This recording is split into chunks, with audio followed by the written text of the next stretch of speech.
찬송 8장 하심으로 하나님께 영광의 예배를 드리겠습니다.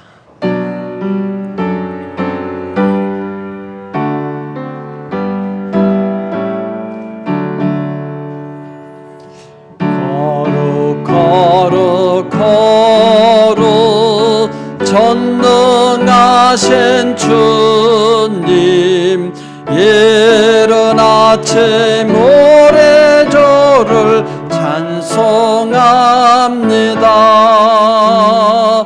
거룩 자비하신 주님, 성삼위일체 우리 주로다.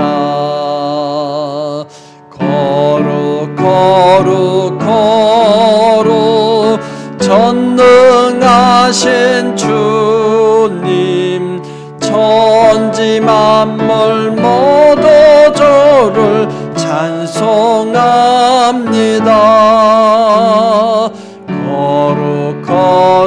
거룩 전능하신 주님, 성삼위일체 우리 주로다. 아멘.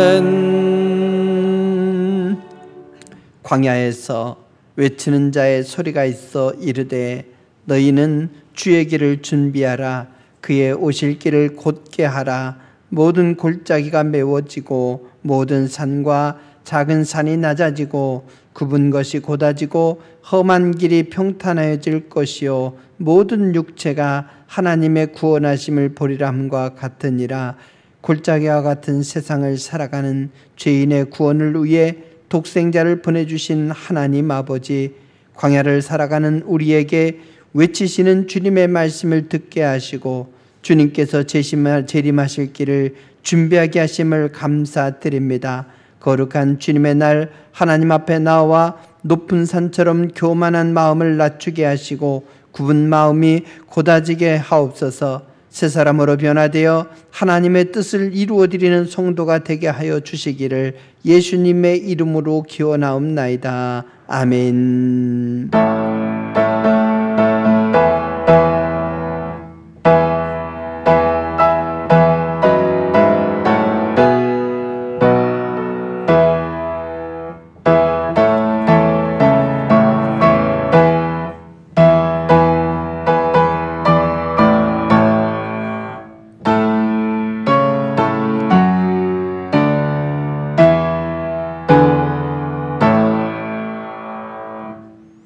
함께 경배 찬송 38장 하시겠습니다.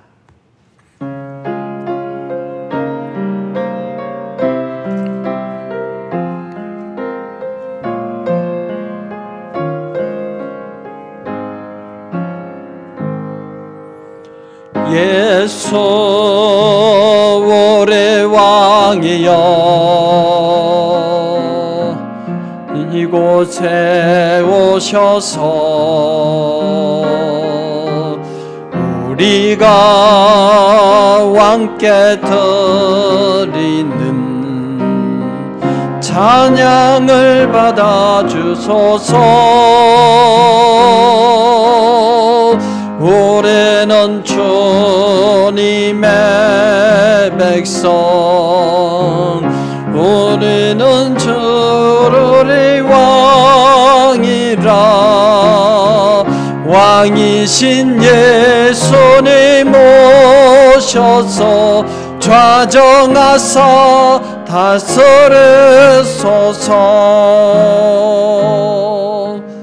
예수 우리 주시여, 이곳에 오셔서 우리가 주께 드리는 찬양을 받아주소서. 우리는 주님의 종들, 주님은 그래 주시라. 주 대신 예수님 오셔서 이 찬양을 받아 주소서. 전능하사 천지를 만드신 하나님 아버지를 내가 믿사오며 그 외아들 우리 주 예수 그리스도를 믿사오니 이는 성령으로 잉태하사 동정녀 마리아에게 나시고 본디오 빌라도에게 고난을 받으사 십자가에 못 박혀 죽으시고 장사한 지 사흘 만에 죽은 자 가운데서 다시 살아나시며 하늘에 오르사 전능하신 하나님 우편에 앉아 계시다가 저리로서 산자와 죽은 자를 심판하러 오시리라.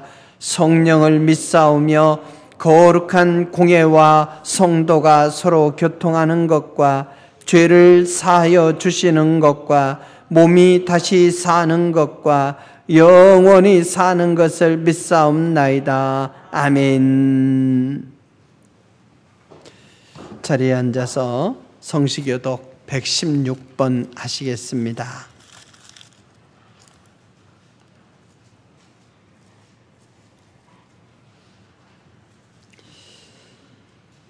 이새의 줄기에서 한 싹이 나며 그 뿌리에서 한 가지가 나서 결실할 것이요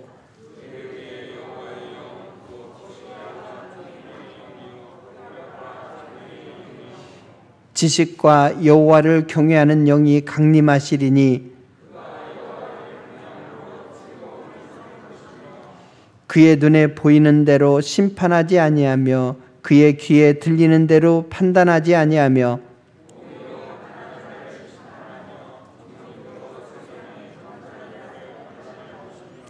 그의 입에 막대기로 세상을 치며 그의 입술의 기운으로 악인을 죽일 것이며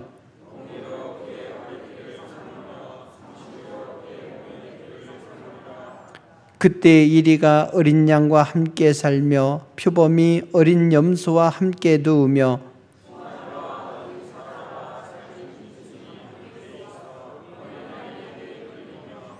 암소와 곰이 함께 먹으며 그것들의 새끼가 함께 엎드리며 사자가 소처럼 풀을 먹을 것이며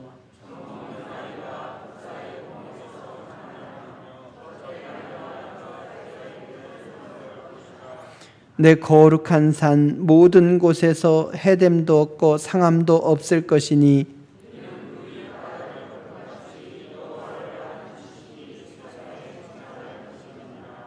그날에 이새의 뿌리에서 한 싹이 나서 만민의 기치로 설 것이요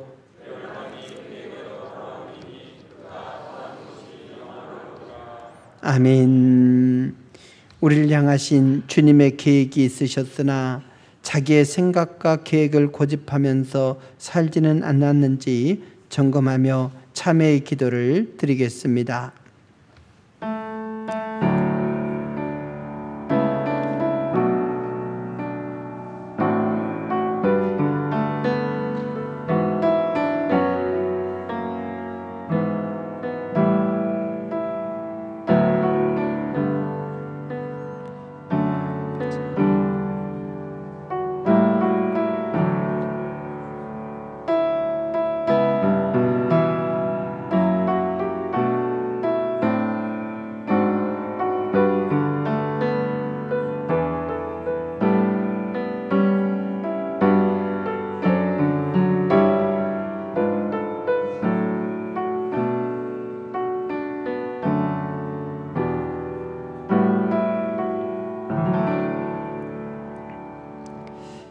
그가 우리를 흑암의 권세에서 건져내사 그의 사랑의 아들의 나라로 옮기셨으니 그 아들 안에서 우리가 속량 곧 죄사함을 얻었도다.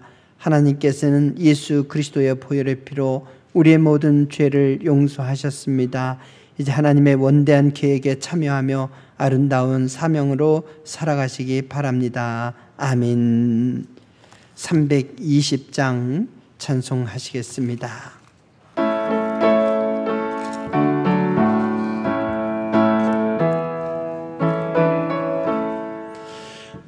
나의 죄를 정케하사 주의 일꾼 삼으신 구세주의 넓은 사랑 항상 찬송합니다.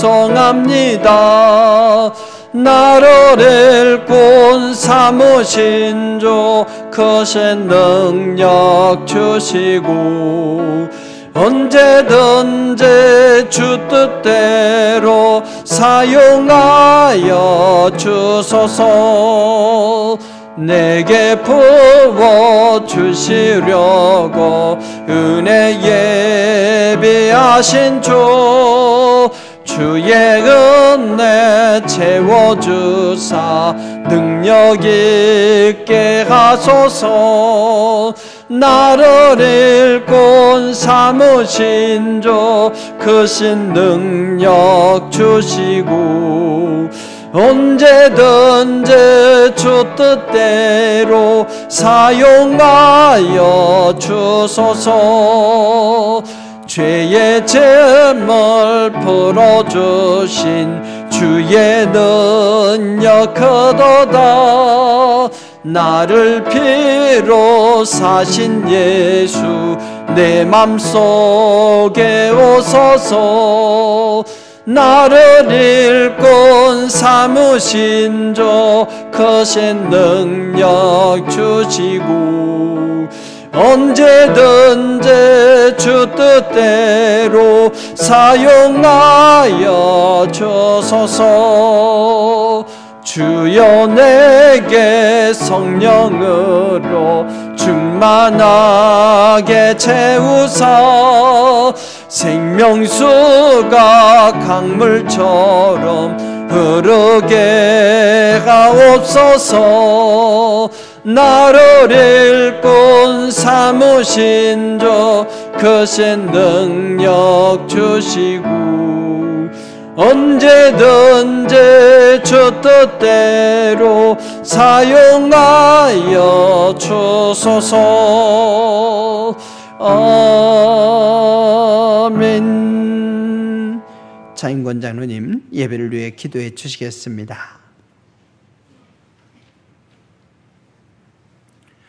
하나님 앞에 기도 올리겠습니다. 지금도 살아계셔서 역사하시며 저희 인생들을 주관하시며 저희들의 생명을 아버지 인도하여 주시는 여호와 하나님 아버지, 오늘도 저희들의 예배를 받아주시기 위하여 이처럼 귀한 거룩한 안식일을 허락하여 주시고 이처럼 해당에 아버지 모이게 하여 주시는 은혜를 감사드리옵나이다. 주여 이 시간 아버지 앞에 간절히 간구하기는 주여 저희들이 이 나라와 민족을 위하여 아버지 기도할 수 있는 은혜를 아버지 허락하여 주시옵기를 간절히 바라고 원하옵나이다. 저희 대한민국을 사랑하여 주시는 하나님 아버지, 이 민족이 새로운 지도자를 아버지 선출하기 위하여 지금 심히 혼돈 가운데 있사옵나이다. 주여 함께하여 주시옵시고 이 귀한 백성들이 아버지 지혜롭게 아버지 참으로 지도자를 선출할 수 있도록 주여 지혜를 허락하여 주시옵기를 간절히 바라옵고 원하옵나이다. 이 모든 일을 위하여 나라와 민족을 위하여 아버지 앞에 간구하고 부르짖는 아버지 교회들을 아버지 기억하여 주시옵시고 특별히 저희 동부설린재단의 부르짖음에 아버지 응답하여 주시옵기를 간절히 바라옵고 원하옵나이다. 자비하신 하나님 아버지, 이 시간 또한 아버지 앞에 간절히 간구하기는 오늘도 아버지 연약한 심령을 가지고 아버지의 이 거룩한 재단에 아버지 나온 아버지의 귀한 백성들을 아버지 위로하여 주시옵소서. 병든 마음 아버지 가난한 심령을 가지고 아버지의 이 거룩한 재단에 나와 예배드리는 아버지의 귀한 백성들의 이 예배를 받아 주시옵소서. 참으로 지금은 어렵고 힘든 환경 가운데에도 예배만큼은 아버지 승리하고자 아버지 이 자리에 나왔사오니 주여 저희들에게 성령의 은혜로 아버지 이 시간 함께하여 주시옵기를 간절히 바라옵고 원하옵나이다. 자비하신 하나님 아버지, 오늘은 대림절을 아버지 맞이하여 두 번째로 드리는 아버지 귀한 예배이오니 이 귀한 예배를 통하여 주님을 맞이하는 아버지 참으로 그 마음들이 주여 아버지께 향할 수 있도록 주여 성령으로 인도하여 주시옵기를 간절히 바라옵고 원하옵나이다. 참으로 간절히 간구하기는 아버지 이 코로나라는 질병을 아버지 속히 거두어 주시옵시고 이 코로나라는 질병에 아버지 하나님의 뜻이 있음을 아버지의 귀한 백성들이 깨닫게 하여 주시옵기를 간절히 바라고 원합나이다. 이 어렵고 힘든 가운데 오직 하나님만을 아버지 바라볼 수 있도록 주여 성령으로 인도하여 주시옵소서. 아버지께서 이 땅에 세우신 모든 교회들의 아버지여 성령의 은혜를 부어주시사 성령 충만하여 아버지여 참으로 아버지의 귀한 백성들이 충만한 아버지의 은혜를 가지고 아버지여 이 어렵고 힘든 아버지여 모든 일들을 헤쳐나갈 수 있도록 주여 도와주시옵기를 간절히 바라고 원합나이다. 특별히 저희 동부설린재단을 사랑하여 주시는 하나님 아버지의 이 거룩한 재단의 장래일을 위하여 기도할 수 있도록 주여 저희들에게 기도의 은혜와 능력을 부어주시옵기를 간절히 바라고 원합나이다. 50여 년 동안 이 귀한 터에서 이 거룩한 재단을 지켜주시고 인도하여 주시며 저희들의 생명을 보호하여 주신 하나님 이제 장래일도 아버지께서 지켜주시고 인도하여 주실 줄 믿사오니 주여 에베네셀이신 하나님 앞에 저희들이 오직 기도할 수 있도록 기도의 은혜를 부어주시옵기를 간절히 바라고 원합나이다. 자비하신 하나님 이 시간 앞에 간절히 간구하기는 오늘은 아버지시여 1년 동안 봉사와 헌신을 하기 위하여 작정하는 귀한 시간이 옵나이다. 주님 함께하여 주시옵시고 참으로 아버지의 이 귀한 몸된 재단을 위하여 아버지의 나라와 일을 위하여 각오할 수 있도록 주여 성령의 은혜로 지혜를 허락하여 주시옵기를 간절히 바라고 원합나이다. 이 시간 특별히 아버지 앞에 간절히 간구하기는 육신이 온전치 못하여 이 자리에 참석지 못하고 온라인으로 예배드리는 우리 병든 자들을 기억하여 주시옵시고 치유의 은혜를 허락하여 주시사 속히 치유하여 주시옵기를 간절히 바라고 원합나이다. 저희들의 믿음의 성숙을 위하여 말씀을 준비하신 우리 목사님에게 성령 충만한 은혜를 칠변하다 하여 주시옵시고 선포되는 말씀이 저희들에겐 오직 생명의 양식이 되게 하여 주시옵기를 간절히 바라고 원하옵나이다. 또한 보이지 않는 곳에서 이 예배를 위하여 헌신하는 손길들을 기억하여 주시옵기를 간절히 바라고 원하오며 우리 주 예수 그리스도의 이름으로 간절히 기도드리옵나이다. 아멘.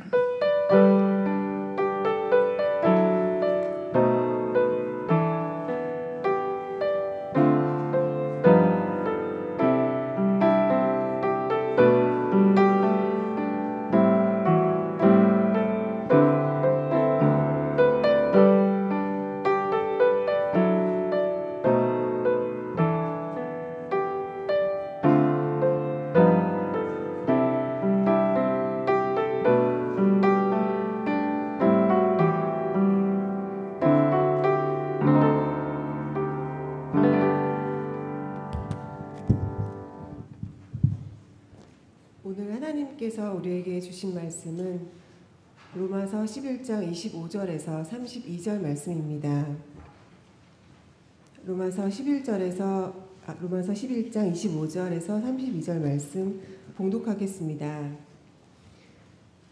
형제들아 너희가 스스로 지혜 있다 하면서 이 신비를 너희가 모르기를 내가 원하지 아니하노니 이 신비는 이방인의 충만한 수가 들어오기까지 이스라엘의 더러는 우둔하게 된 것이라.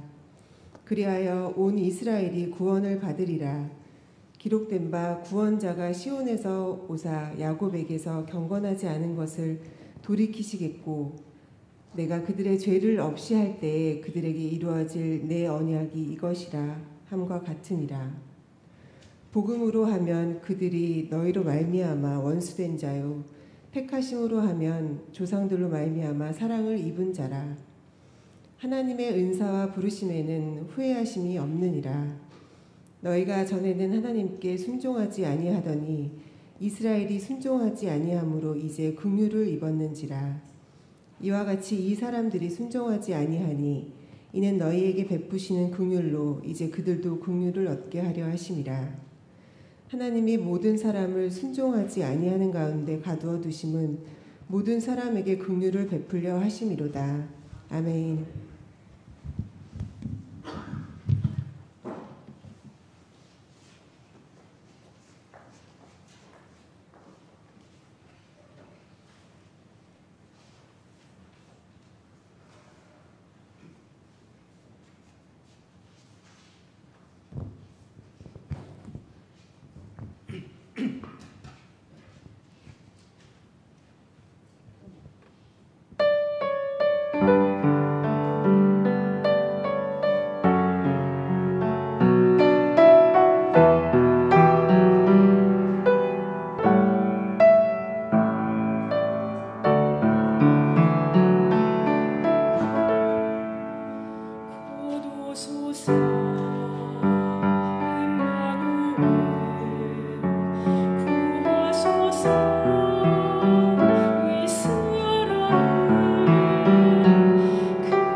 감사합니다.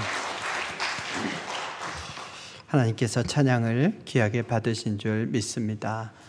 김종혁 집사님이 찬양만 잘한 게 아니고 실력도 있어요. 국가수를 대표해서 정부 그 산하기관 뭐 창의력 그 혁신 아이디어 발표 대회가 있었는데 거기서 우수상 수십 개 기관이 있는데 거기서 우수상 받으셨어요. 대단합니다.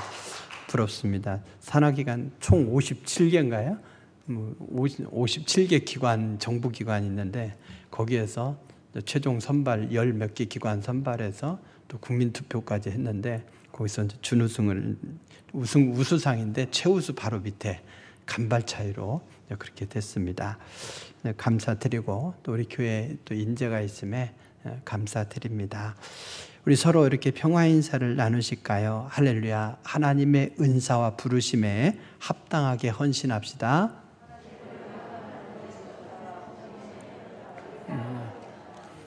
예. 우리가 예수님을 믿은 게 다 유대인 덕입니다. 이해가 되십니까? 유대인 덕이에요. 사도 바울에 의하면 사도 바울이 어디를 가나 제일 먼저 회당을 찾았죠. 그곳에서 유대인들에게 복음을 전하는데 이상하게 배타적이고 거절해요. 심지어 막 때리고 죽기까지 때려서 버리기도 하지 않습니까? 그래서 할 수 없이 나는 이방인에게로 가노라 이러면서 이방인에게 가서 복음을 전하는 거예요. 그러니까 이스라엘 백성들의 이 완악함, 이것이 계기가 되어서 예루살렘 교회에 박해가 있었고, 그래서 그곳에 있는 지도자들이 곳곳으로 흩어져서 복음을 전했고, 복음이 흘러 우리에게까지 왔어요. 그러니까 아마 유대인들이 그럴 거예요. 너네가 예수 믿는 건 다 내 덕이다. 그게 수긍이 되십니까? 뭔가 맞는 것 같으면서도 납득이 잘 안 되지 않습니까? 여러분, 이렇게 생각해 보십시오. 예수님께서 십자가에 돌아가시려면 누군가가 고발해야 돼요. 그 어려운 짐을 누가 져야 될까요? 그 어려운 짐, 예수님을 팔아야 되는데 그 어려운 일을 가룟 유다가 해냈어요. 그래서 인류 구원의 사역의 완성은 바로 가룟 유다 덕이다. 누군가 예수님을 팔아야 되는데 그 어려운 일을 가룟 유다가 했기 때문이다. 이렇게 말할 수 있습니까? 아니죠. 가룟 유다가 예수님을 부정하고 예수님을 팔아 먹었음에도 불구하고 하나님의 사역은 멈추지 않은 거죠. 오히려 그 일을 들어서 하나님께서는 인류 구원의 사역을 완성하셨습니다. 마찬가지로 하나님께서 온 인류의 구원을 향한 계획을 가지고 세상을 만드셨는데 인간들이 하나님의 뜻에 따르기는커녕 온 세상의 죄악이 관영하지 않았습니까? 그래서 홍수로 심판하시고는 노아 가족을 통해서 다시 새 역사를 시작하기를 원하셨지만 노아는 술 마시고 뻗어버리고 인류는 흩어져서 다시 우리가 물심판을 당하지 말자 하며 바벨탑을 쌓았지 않습니까? 그래서 하나님은 인류 구원의 사역을 다른 방법으로 펼치기를 원하셔서 아브라함을 택하신 거예요. 그래서 아브라함을 통해서 그 가족을 통해서 온 인류를 향한 복음을 확대시키기를 원하셨습니다. 그렇게 해서 이스라엘 민족을 형성하게 하신 거죠. 그래서 이스라엘 민족을 선택하여 부르시고 그들에게 특별한 땅을 축복으로 주시고 또 율법도 주시고 또 성전도 주시고 많은 것들을 주시면서 특혜를 누리게 하셨어요. 근데 그들이 사명을 외면했죠. 메시아를 강력하게 사모했지만 그러나 정작 메시아가 오셨을 때에는 외면했단 말이에요. 하나님의 사역이 그러면 실패인가? 그렇지 않죠. 그들이 메시아를 부정하고 거부했음에도 불구하고 하나님께서 복음을 확산시키셔서 오늘의 우리에게 이르게 하셨던 거예요. 그래서 유대인들이 복음을 거절했기 때문에 그 덕으로 우리가 복음의 혜택을 누리게 된 것이 아니라 그들이 사명을 외면했음에도 불구하고 하나님은 사역을 완성시키고야 마셨다. 이렇게 보면 되는 겁니다. 민수기 29장에 보면 이런 말씀이 있어요. 하나님은 사람이 아니시니 거짓말을 하지 아니하시고 인생이 아니시니 후회가 없으시다고요. 어찌 그 말씀하신 바를 행하지 않으시며 하신 말씀을 실행하지 않으시랴 이렇게 말씀합니다. 하나님과 사람은 구분되는 거죠. 사람은 거짓말을 해대요. 여러분 누가 거짓말했다고 막 여러분 너무 몰아붙이지 마세요. 우리도 모두가 다 일상 속에서 거짓말을 하고 산대요. 어머 굉장히 날씬해지셨네요. 다이어트 하세요? 뭐 이렇게 물어요. 근데 그게 진짜 날씬해져서 하는 얘기예요? 다 거짓말이에요. 그때 또 속아서 기분도 되게 좋대요. 살찐 것보다는 또 살쪘다고 하는 것보다는 날씬해지셨네요 하면 더 기분이 좋아져서 좀 더 빼야 되겠구나 이런 생각을 한다는 거죠. 그래서 우리는 수시로 그런 거짓말을 하고 살기 때문에 조금 더 큰 거짓말했다고 너무 그렇게 비난하지 마십시오. 그 인생이려니 그러세요. 하나님은 거짓말하지 아니하신다. 중요한 건 뭐냐? 하나님은 인생이 아니시니 후회가 없으시다는 거예요. 인류가 하나님의 심판에도 불구하고 정신 차리지 못했다고 해서 하나님께서 후회하시는가? 그렇지 않다는 거죠. 이스라엘 백성들을 선택해서 그들을 통해서 복음을 확산시키고자 했지만 그들이 사명을 외면했다고 해서 하나님께서 후회하시는가? 그렇지 않다는 거예요. 그러면 주어도 못 먹는가 하는 말이 있듯이 그들을 먼저 부르셔서 특혜를 주시면서 사명을 위임하셨는데 그것을 외면했을 때 어땠습니까? 하나님께서 그들을 쓸어버리셨죠. 시련 속에서 살지 않았습니까? 특혜와 축복 속에서 살아야 되는데 시련 속에서 살게 된 거예요. 하나님은 후회함이 없으시지만 이스라엘 백성들은 시련 속에 살 수밖에 없었던 거죠. 우리 하나님은 후회가 없으시고 실수도 없으십니다. 그래서 하나님께서는 유대인들의 이 외면에도 불구하고, 사명을 외면함에도 불구하고 하나님은 인류 구원을 향한 계획을 이루어내시고야 만 것이죠. 오늘 29절 말씀에서도 이렇게 말씀합니다.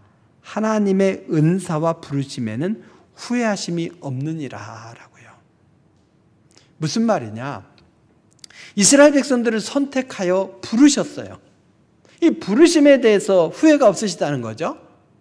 그리고 또 하나님의 은사라고 했는데 이 은사라는 말은 성령의 은사에 국한되는 것이 아니라 오히려 선물이라는 의미예요.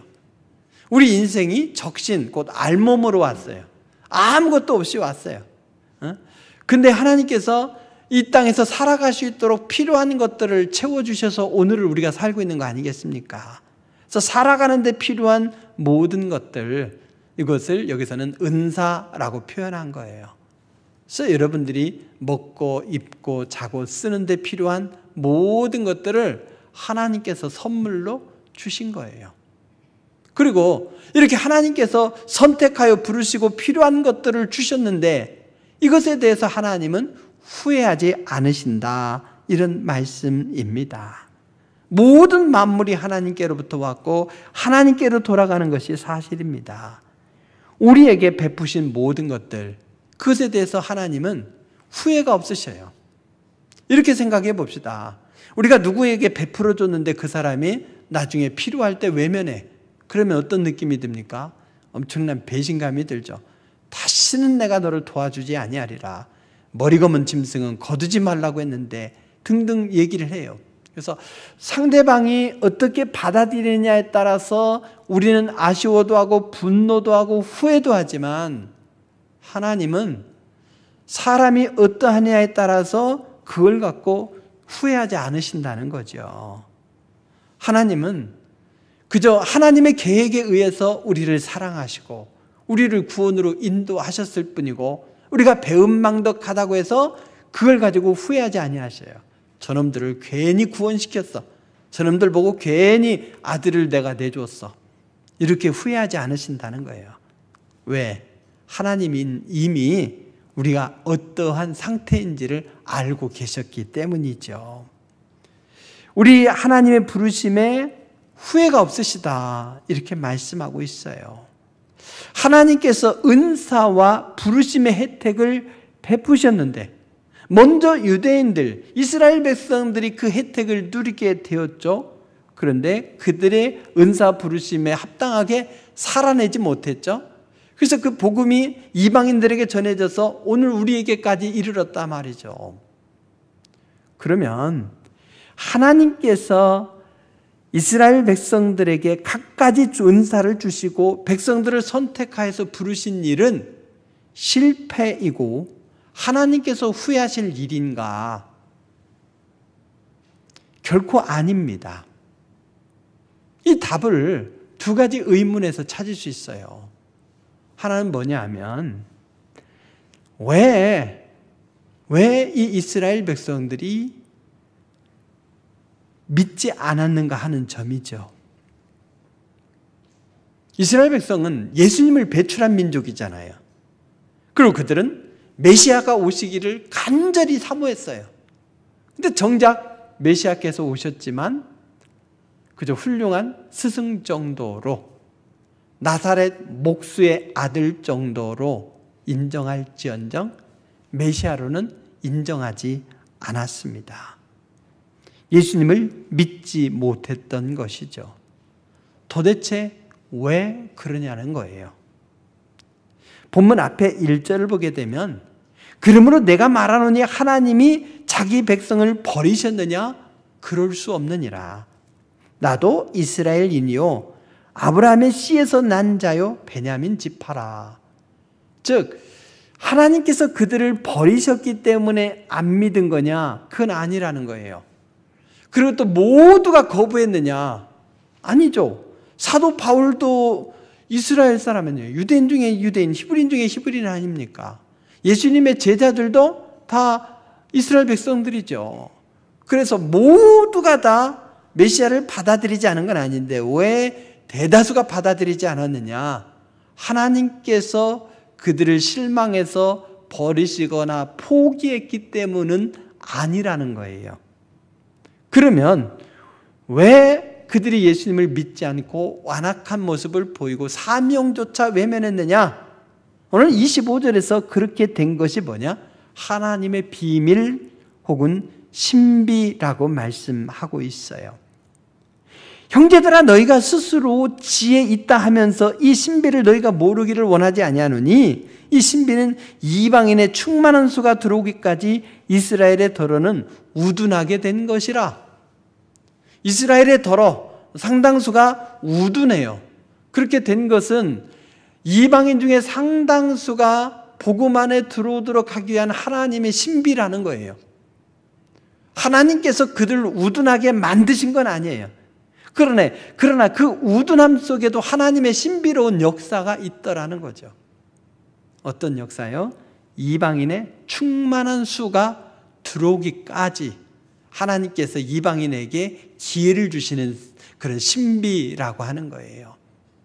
그래서 유대인들이 완악했지만, 그래서 온 인류를 향한 사명을 외면하고 메시아를 믿지 않았지만 하나님은 그런 완악함조차도 바꾸셔서 오늘 우리에게 예수님을 믿게 하는 신비로운 역사를 펼쳐 가신 것입니다. 예수님은 이미 이스라엘의 완악함을 예견하셨어요. 그래서 누가복음에서 제자들에게 말씀하세요. 이 집이나 성에서 발의 먼지를 떨고 다른 집이나 마을로 가라고요. 언제? 복음을 거절할 때에. 그래서 제자들은 복음이 막힌 데 가서 억지로 복음을 전하지 않았어요. 복음이 열리는 곳에 순종하러 갔습니다. 사도 바울도 마찬가지죠. 이 도시에서 막히면 다른 도시로, 다른 도시 막히면 또 다른 도시로 옮겨 다녔어요. 거기서 먼저 회당에 가서 복음을 전해요. 근데 회당에서 복음을 전하지 않고 유대인들이 배척하게 되면 그러면 이방인들에게 가서 복음을 전하는 거죠. 이렇게 하나님께서 열어주시는 곳에 순종하면서 가서 복음을 전했더니 수많은 허다한 이방인의 무리들이 복음 안에 들어오더라는 거죠. 우리도 그 안에 들어와서 주님을 믿게 된 겁니다. 그래서 12절, 본문 앞에 12절을 보게 되면 그들의 넘어짐이 세상의 풍성함이 되며 그들의 실패가 이방인의 풍성함이 되거든, 이렇게 말씀했던 거죠. 유대인들이 이렇게 넘어지고 유대인들이 실패한 것, 이것이 오히려 우리들에게는 풍성함이 되고 우리에게는 승리가 되고 복음이 되었다는 거예요. 하나님의 신비의 입장에서 보자면 이스라엘 백성들의 불신앙에도 하나님의 섭리가 있었던 거예요. 하나님은 유대인들이 사명을 다하기까지 기다리지 아니하시고 그들을 뒤로 제쳐놓고 복음으로 오히려 이방인들이 더 빨리 예수님을 믿도록 역사하셨던 것입니다. 그 특혜를 오늘 우리가 누리게 된 것입니다. 유대인들의 완악함 덕분에 우리가 예수님을 믿게 된 것이 아니라 그들의 완악함 덕분에도 불구하고, 그 완악함에도 불구하고 하나님의 신비로운 역사로 우리가 예수님을 믿는 은혜를 누리게 된 것이에요. 이것을 우리는 감사해야 되겠습니다. 그러면 이 특혜가 언제까지 이어지느냐 하는 질문을 던져볼 수 있죠. 언제까지입니까? 이방인의 충만한 수가 들어오기까지예요. 이방인의 수가 차기까지. 예수님은 이것을 이방인의 때라고 말씀하고 있어요. 누가복음 21장에 보게 되면 그들이 칼날에 죽임을 당하며 모든 이방에 사로잡혀 가겠고 예루살렘은 이방의 때가 차기까지 이방인들에게 밟히리라. 그래서 그 때가 차게 되면 예루살렘을 회복하게 될 것이고 하나님께서는 다시 유대인들에게 눈을 돌려서 그들을 복음으로 바꿔가실 것이라고 말씀하시는 거예요. 이방인의 밟히리라. 예루살렘이 로마의 장군 티토스에 의해서 완전히 무너지고 짓밟힐 AD 70년에 그 일이 이루어졌죠. 그리고 나서 예루살렘 성은 완전히 무너진 상태로 계속 있어 왔습니다. 이방인의 짓밟힌 채로 있었던 거죠. 그러다가 최근에 회복이 되었고 새 예루살렘을 서쪽 예루살렘이죠. 서쪽 예루살렘을 차지하게 된 겁니다. 그러면 이방인의 때가 완전히 끝났는가? 아직 끝나지 않았는가? 중간이라고 볼 수 있죠. 왜냐? 동예루살렘, 즉 원래 예루살렘 성전이 있던 그 자리에는 이슬람의 바이돔 사원이 있죠. 그러니 예루살렘을 차지했음에도 불구하고 아직 온전히 차지하지 않은 그런 변환기를 우리가 살고 있는 것입니다. 그리고 그때의 마지막이 우리에게 가까이 왔다. 이것을 우리는 알 수 있습니다. 지금 이 시대는 이방인의 시대가 끝나가는 역사의 교차로에 서 있다고 할 수 있습니다. 지금 이 시대는 역사의 대전환점인 거죠. 이제 인류의 마지막 남은 최후의 드라마는 이스라엘을 회복하는 거예요. 하나님께서는 마침내 이스라엘에게 긍휼을 베푸시고 이스라엘을 회복시키시고 구원으로 인도하실 거라는 거죠. 그러면서 인류 구원이 완성이 되는 것이에요. 오늘 우리들에게는 얼마 남지 않은 그 시간을 살아가고 있어요. 그래서 우리에게 주어진 아름다운 사명 속에 살면서 또 다른 영혼들이 구원에 이를 수 있도록 우리가 오늘 이 시대에 사명을 다해야 될 줄로 믿습니다. 하나님께서 이스라엘 백성들을 부르시고 택하시고 늘 함께 하시면서 복을 주셨어요. 하나님의 은혜를 날마다 감사하면서 하나님을 기쁘시게 하고 하나님께 영광 돌리며 사는 것이 당연하겠지만 그 엄청난 특権을 누리면서도 마음이 닫혀 있었단 말이죠. 하나님의 손해입니까? 하나님의 실패입니까? 하나님의 후회입니까? 하나님은 결코 실패하지 아니하셨어요. 하나님께서 이스라엘 백성들을 먼저 택하여 부르시고 은사를 주셨음에 후회하지 아니하셨어요. 그저 이스라엘 백성들이 나라도 빼앗기고 유랑하는 백성이 되고 고통의 시간을 보냈을 뿐이지요. 오늘 우리들에게 이 기회가 있습니다. 하나님은 우리들에게도 동일하게 이 세대를 살아가는 데 필요한 것들을 채워주시고 우리를 택하여 부르셨고 세상 끝날까지 주님이 우리와 함께 하시고 동행하신다고 하십니다. 우리가 주님의 이 엄청난 특혜와 사랑을 입으면서도 그것을 외면할 때에 주님은 후회하지 아니하실 거예요. 오히려 우리가 손해일 뿐이죠. 여러분, 이스라엘 백성들이 완악함으로 인해 우리가 특혜를 누리게 된 거예요. 여러분, 우리가 잘나서 특혜를 누린 겁니까? 아니에요. 주님은 우리가 죄인 된 걸 알고 계셨어요. 창세 전부터 알고 계셨음에도 불구하고 죄인 된 우리의 죄의 문제를 다 해결하시고 하늘나라의 백성으로 살도록 우리에게 기회를 주신 거죠. 또 주님은 우리를 언제 선택하셨느냐? 우리가 연약할 때 선택하셨다는 거예요.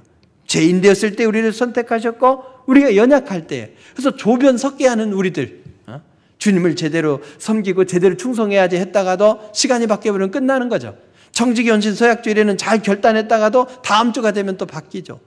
그럼에도 불구하고 우리의 이 모든 것을 다 아시면서도 우리를 택하여 부르셨던 거예요. 아니, 죄인된 우리를, 연약한 우리를 택하여서 뭐 하시겠다고요? 우리가 주님을 믿는다는 것이 뭔 특혜입니까? 여러분, 주님의 은사와 부르심을 입는 것이 특혜인 이유가 있어요. 뭐냐? 우리를 부르셨다는 것은요, 하나님께서 우리를 사랑하신다는 증거이기 때문입니다. 28절에 보게 되면 이렇게 말씀하죠. 복음으로 하면 그들이 너희로 말미암아 원수된 자요 택하심으로 하면 조상들로 말미암아 사랑을 입은 자라.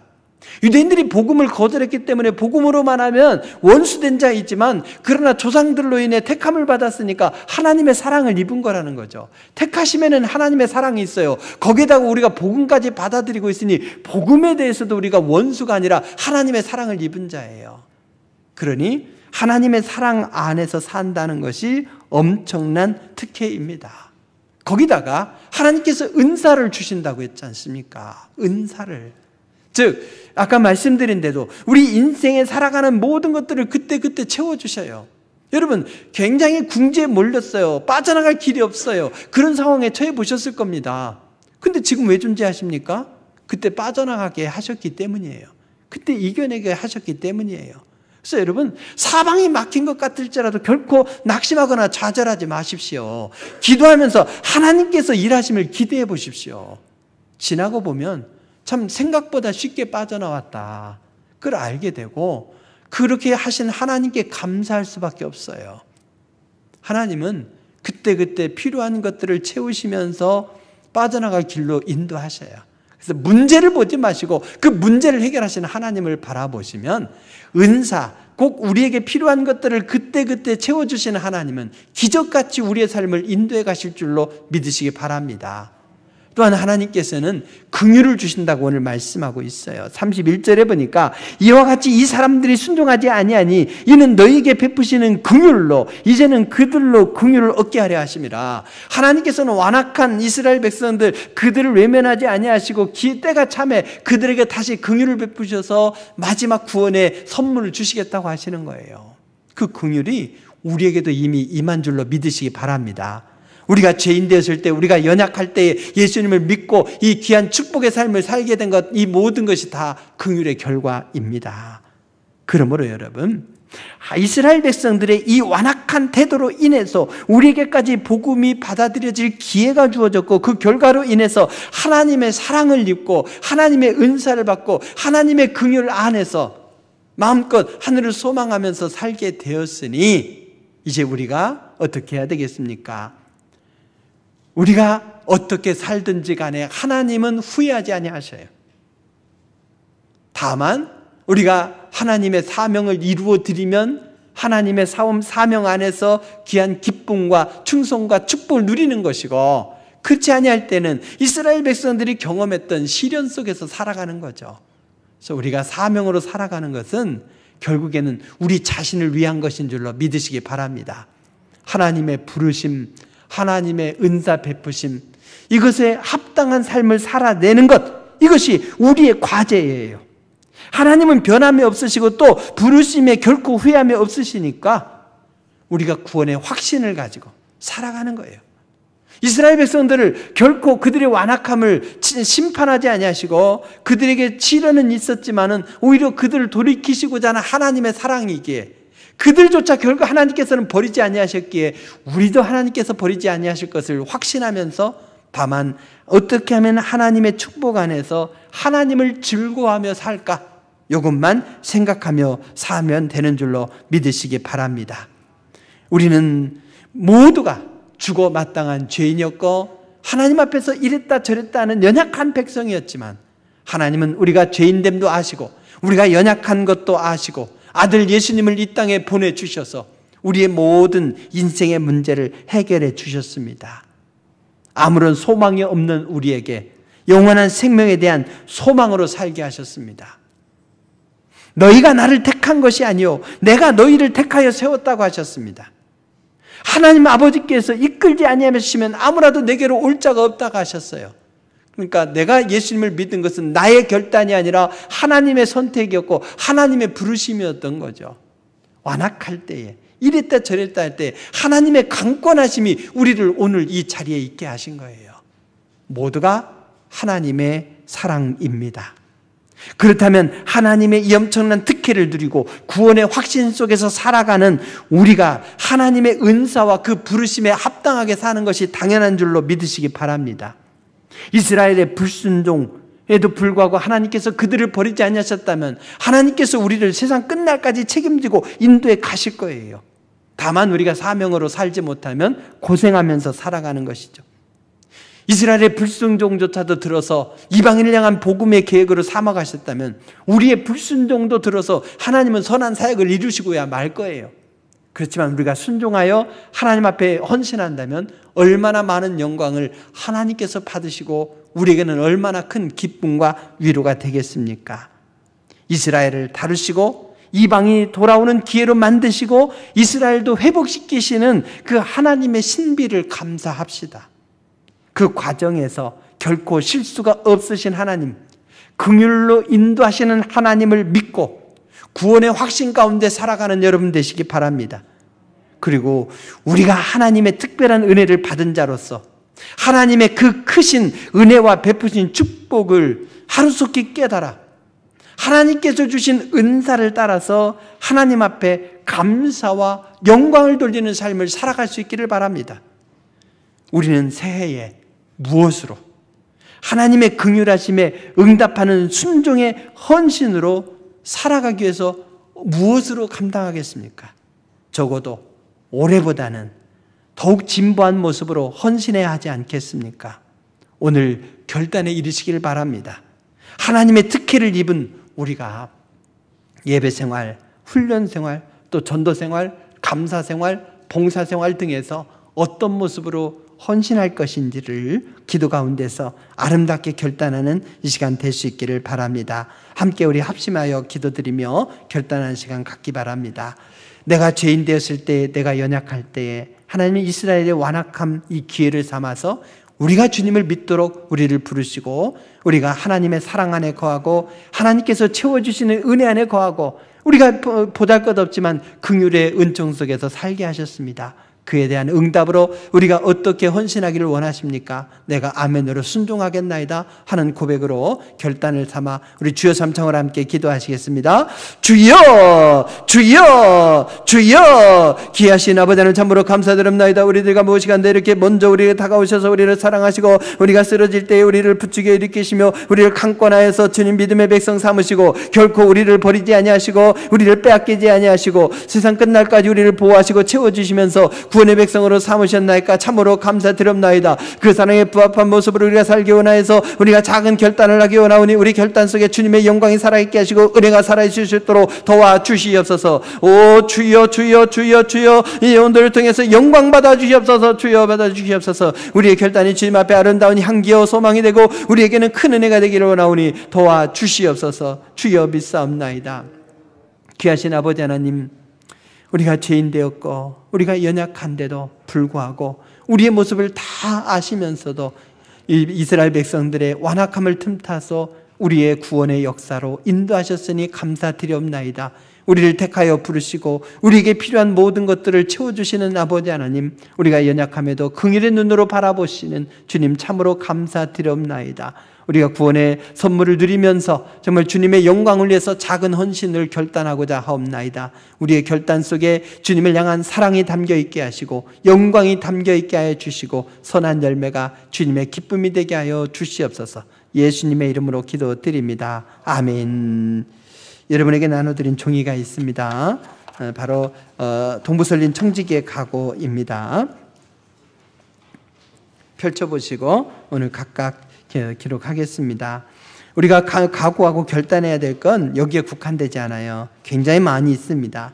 그렇지만 그 중에서 우리 성도로서 꼭 해야 될 것, 최소한의 것을 여기다 담은 것이에요. 보시고 결단할 수 있기를 바랍니다.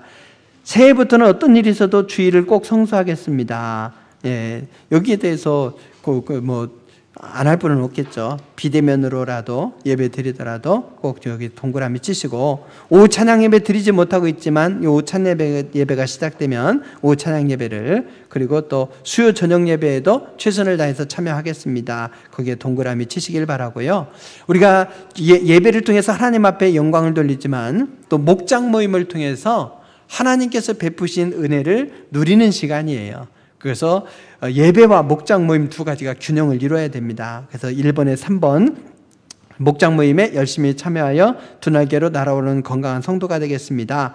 여기에 동그라미를 치시기 바랍니다. 지금은 이제 비대면으로 하고 있지만 여기 참여하시길 바라고, 4번 예배 시간에 지각을 안 하며 결석 시에는 미리 목자나 교역자에게 보고하겠습니다. 지각은 당연히 안 해야 되겠죠. 그리고 결석 시에는 보고하시고 또 어디 출타하실 경우 그곳에서 또 예배 드리시길 바랍니다. 기도 생활에 모범을 보여 능력 있는 생활을 하겠습니다.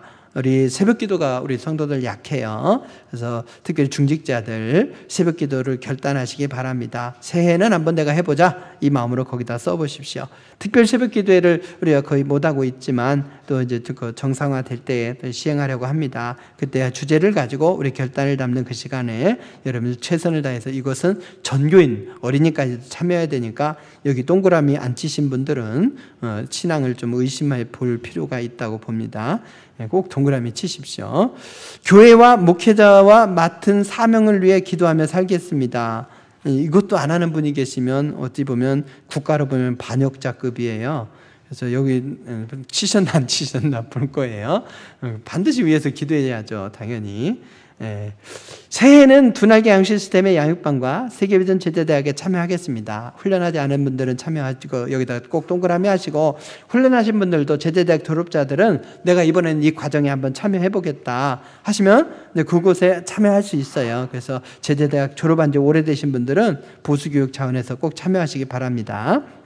동그라미 하시고 전도생활 이웃의 필요를 채우며 전도하는 열린 모임을 인도하거나 참여하겠습니다. 열린 모임을 지금 하지 못하고 있지만 내년에 또 상황이 호전되면 실시하려고 합니다. 이때 개인적으로 혼자 전도하기 어려운 분들은 열린 모임에 참여하시면 되겠습니다. 그래서 동그라미 하셔야 되겠고요. 주의 나라 확장을 위하여서 몇 명을 전도하겠습니다. 우리 교회에 등록하는 것도 있지만 만나는 이들에게 생명의 복음을 나누는 것도 전도예요. 그래서 그냥 교회에 등록시키는 인원이 아니라 여러분이 한 해 동안에 만나는 사람들에게 전도하겠습니다. 이런 마음으로 거기 쓰시면 되겠습니다. 한 해 동안 한 10,000명은 만나시죠? 거기다가 뭐 10,000명 만나시는 분은 10,000명 이렇게 쓰십시오. 국내외 전도, 선교, 특수선교, 농촌선교, 개척선교 등을 위해서 선교헌금을 매달 작정해서 우리가 드리고 있죠. 그래서 작정헌금으로 월 얼마 거기다 쓰시면 되겠고 시행해 주시면 되겠습니다. 감사생활, 말이나 행동에 있어서 교회에 덕을 세우는 일에 앞장서겠습니다. 이것도 동그라미를 기본으로 다 하셔야 되는 내용들이에요. 11조를 드림으로 하늘문을 열며 살겠습니다. 11조는 뭐겠습니까? 내게 주신 소득이 다 하나님의 것입니다 하는 기본으로부터 출발하는 것이에요. 내 소득의 11조를 하나님 앞에 드리면서 나머지 10의 9도 하나님의 영광을 위해서 의미 있는 곳에 잘 사용하겠습니다 하는 결단으로 드리시는 것이고, 참고로 우리 교회는 처음에 재직을 세울 때에는 11조에 대한 고백이 기본적으로 있는가 이것을 이제 점검하면서 그렇게 또 다른 그 사항들을 살피면서 세우고 있습니다. 중직자들은 또 기본 의무이고요. 매주 예배에 참여하며 하나님께 주정헌금 얼마를 약정하여 드리겠습니다. 주일 낮 예배는 하나님 앞에 드리는 제사이고 거룩한 제사 영광 예배기에 제물로서 헌금을 이제 고정적으로 작정하여 드리는 거죠. 거기 작정해 쓰시면 되겠습니다. 감사의 조건을 찾아 수시로 감사하면서 예물을 드리시며 사시기 바랍니다. 절기 때에는 특별히 정성껏 최선을 다해서 여러분의 감사를 담아 하나님 앞에 기쁨으로 드리길 바랍니다. 거기에 다 동그라미 하시면 되겠고요. 식사는 지금 상황으로는 내년 전반기에도 하지는 못할 것 같습니다. 그래서 가로 식사 재개시라고 했어요. 후반기에는 식사할 걸로 보고 만약에 또 후반기에도 식사 못한다면 작정만 하시고 그냥 취소하셔도 됩니다. 뭐 아니면 꽃꽂이로 돌리셔도 돼요. 부목사님께 말씀하셔서.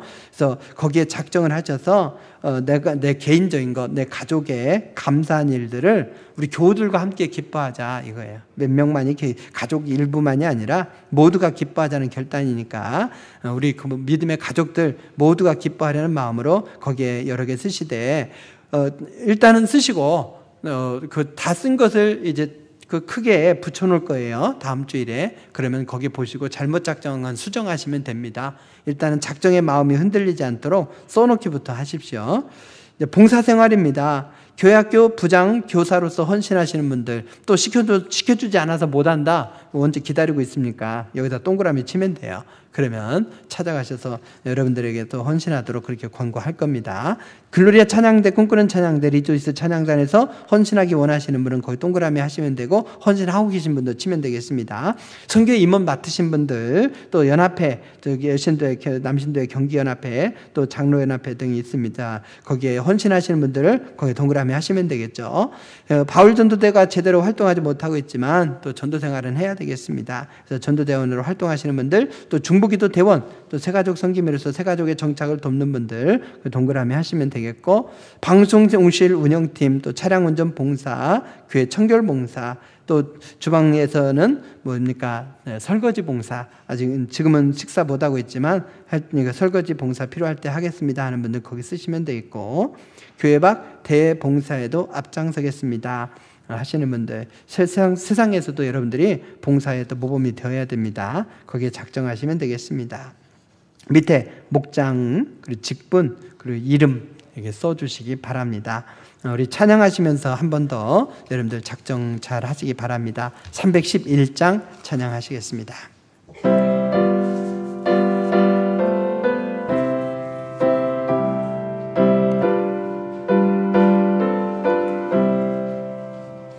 내 너를 위하여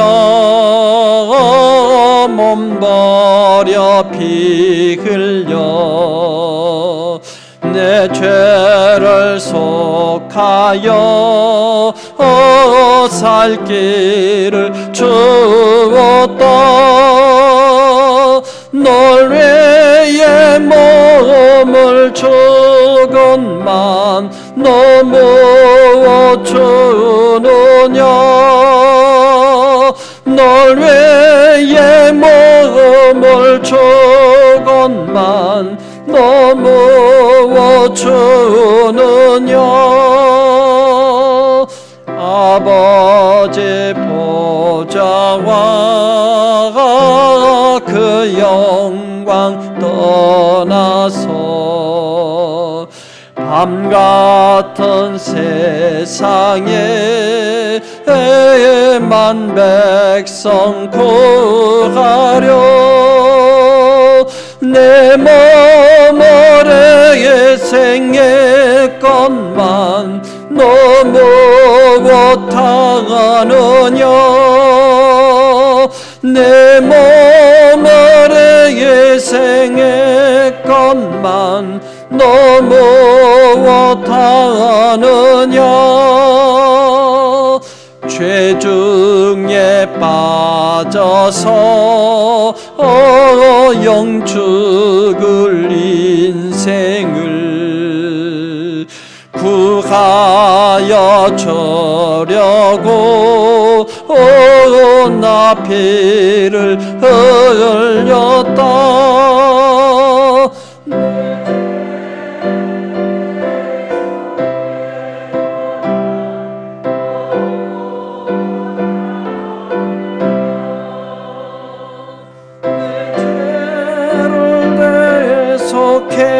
속했건만 너무 못하느냐.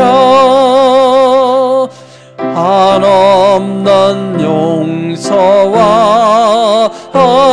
참 사랑 가지고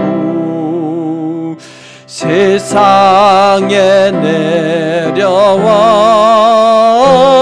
값없이 주었다. 이것이 갱이 중하건만 너무 주느냐. 이것이 갱이 중하건만 너무 주느냐. 귀하신 아버지 하나님 감사드립니다. 우리가 구원의 백성 되게 하시고 주님의 부르심에 우리가 순종하여 이만큼까지 믿음이 자라게 하셨으니 감사드립니다. 부르심에 합당한 모습으로 살아갈 수 있도록 도와주시옵소서. 우리가 새해 주님 앞에 더욱더 믿음의 진보를 이루며 더 성숙한 헌신으로 살고자 결단하였습니다. 우리의 결단, 우리의 각오 지켜낼 수 있도록 우리의 삶의 형편을 지켜 주시옵소서. 더 많은 감사와 승리로 살아갈 수 있도록 함께 하시고 주님의 기쁨이 되기를 원하옵나이다. 주님 앞에 귀한 예물 드립니다. 예물에 담겨있는 우리의 헌신의 마음, 우리의 감사의 마음, 소원의 마음을 받아 주시옵소서. 누르건더러 차고 넘치는 축복으로 역사하셔서 주님께서 베푸시는 특혜를 마음껏 누리며 살아가는 승리의 백성 되게 하여 주시옵소서. 더 많은 감사로 살아가기를 원하오며 귀한 예물 받으심에 감사드리며 예수님의 이름으로 기도드립니다. 아멘. 귀의 소식 말씀드리겠습니다. 먼저 우리 세 가족을 소개해 드리겠습니다.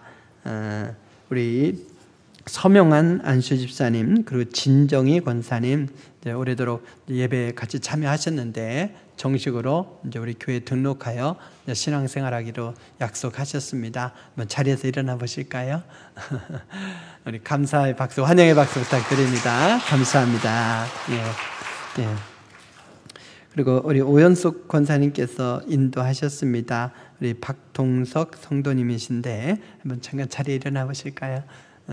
우리 아이와 함께 오셨습니다. 우리 환영의 박수 부탁드립니다. 네, 감사합니다. 네. 예배 후에 잠깐 여기 푸른 초장에서 인사 나누는 시간 갖겠습니다. 세 분 안으로 들어오시면 되겠습니다. 우리 정직이 헌신 서약주일로서 헌신을 작정했는데 비대면 예배를 들으시면서 참여하지 못하신 분들이 계시죠. 그래서 그분들에게는 네이버로 투표하는 그 주소를 보내드릴 거예요. 그걸로 해서 주소를 받으셔서 거기에 보면 설문 문항들 형식으로 작정하는 게 있습니다. 그걸 통해서 작정을 해주시면은 그러면 전체 통계에 들어갑니다. 그래서 오늘 작정하신 분들은 그냥 연락이 안 갈 거고 여기 작정하지 않으신 분들은 그렇게 온라인으로 작정에 참여해 주시면 되겠습니다. 예배 후에 바로 이 자리에서 재직회가 있겠습니다.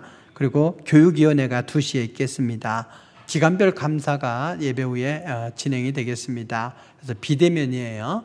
그래서 장부를 푸른 초장으로 내주시면 되겠습니다. 푸른 초장에서 하죠. 네, 그렇게 제출만 해주시고 가시면 돼요. 혹시 감사위원이 알아야 될 게 있으면 메모로 남겨놓으시면 됩니다. 나중에 감사위원이 체크할 게 있으면 이제 나중에 감사 다 하고 나서 개별 연락으로 체크하게 될 것입니다. 유아세례 교육이 있습니다. 그 유아세례 신청하신 분들은 토요일 오후 4시에 신청해 주시길 그 교육을 받으시기 바랍니다. 금주 본당 청소는 마리아회에서 해주시기 바랍니다. 금주 커피는 김영자 집사님께서 섬겨주십니다. 감사드립니다. 기도하시겠습니다. 지금은 우리 주 예수 그리스도의 한없는 은혜와 하나님 아버지의 극진하신 사랑하심과 성령님의 교통하심이 주님께서 사랑하시는 우리 귀한 믿음의 백성들과 또 이분들이 살아가게 될 헌신의 자리 위에 지금으로부터 영원토록 함께 하시기를 간절히 축원하옵나이다. 아멘.